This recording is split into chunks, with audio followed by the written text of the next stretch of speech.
नमस्ते। आज हम ध्यान पर एक ऐसी बातचीत करने वाले हैं जो शायद हमारी कई धारणाओं को चुनौती दे देगी। और ये सब एक बहुत ही सरल लेकिन गहरे सवाल से शुरू होता है। आखिर ये असली ध्यान है क्या? ये बात कोई नौसिखिया नहीं कह रहा। ये एक ऐसे इंसान का कबूलनामा है जिसने सालों से ध्यान का अभ्यास किया है। और यहीं से एक गहरी पड़ताल की जमीन तैयार होती है।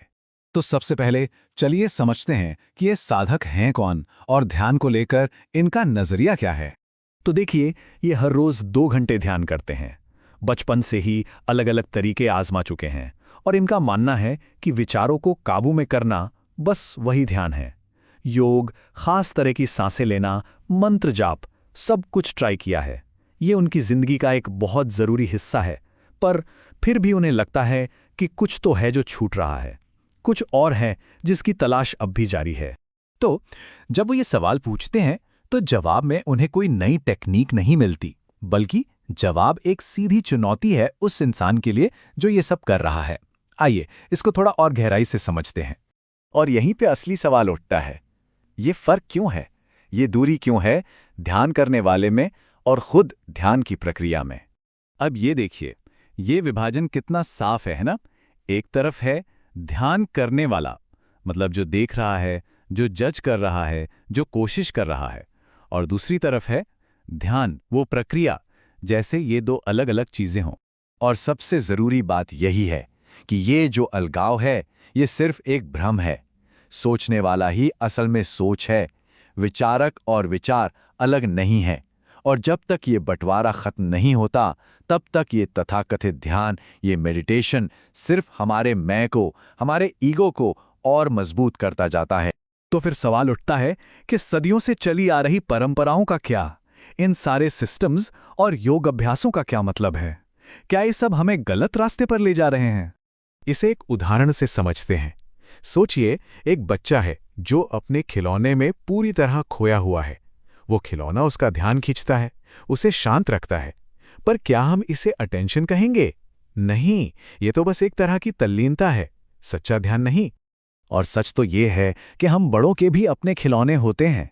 हमारी महत्वाकांक्षाएं, हमारे विश्वास, ताकत पाने की चाहत, किसी भगवान या देश की पूजा करना, किसी मकसद के लिए लड़ना, और हाँ, इसमें ध्यान की कोई भी प्रणाली भी शामिल है। ये सारी चीजें हमारे दिमाग को उलझाए रखती हैं, उसे शांत कर देती हैं, पर ये हमें मन को समझने से भटकाती भी हैं। तो जब हमारा मन किसी ऐसे ही खिलौने, किसी विचार या सिस्टम में फंस जाता है, तो क्या वो सच में सजग है या वो बस एक छोटी सी चीज पर सिमट कर रह गया है? और यहीं पर हम इस पूरी बातचीत के सबसे जरूरी फर्क पर आते हैं। एकाग्रता यानी कॉन्सेंट्रेशन। ये क्या है? ये एक तरह का संघर्ष है, मन को एक जगह टिकाने की कोशिश, विकर्षणों के खिलाफ एक लड़ाई। इसमें हम अपने मन को सिकोड़ते हैं, उसे एक दायरे में बांधते हैं। और दूसरी तरफ है सच्चा ध्यान, ट्रू अटेंशन। और ये बिल्कुल उल्टा है। इसका कोई मकसद नहीं है, इसका कोई केंद्र नहीं है, इसमें कोई संघर्ष नहीं है, कोई शब्द नहीं। ये तो बस बिना किसी कोशिश के, बिना किसी लड़ाई के जागरूक होने की एक अवस्था है।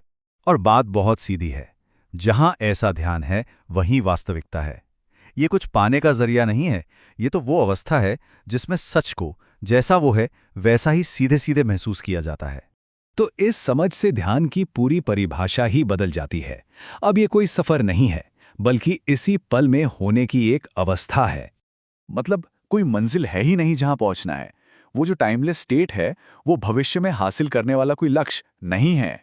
नहीं, ध्यान खुद ही कालातीत है, वो टाइमलेस है। और ये एक बहुत गहरा विरोधाभास है कि शुरुआत में ही अंत है। इसका मतलब है कि कोई सफर तय ही नहीं करना, कोई सीढ़ी नहीं चढ़नी है। क्यों? क्योंकि जो कुछ भी है वो सब कुछ अभी इसी पल में मौजूद है। तो आखिर में ये सब किस बात पर आके टिकता है? बस इस बात पर कि जो कुछ भी हो रहा है उसे समझा जाए। हमारे अंदर, हमारे बाहर जो भी हो रहा है, बिना उसे अच्छा बुरा कहे, बिना कोई राय बनाए, बस उसे देखना, यही ध्यान है। और आखिर में ये पूरी बातचीत हमें एक सवाल के साथ छोड़ जाती है, एक बहुत ही जरूरी सवाल। क्या हम कभी भी किसी भी चीज पर सच में ध्यान देते हैं?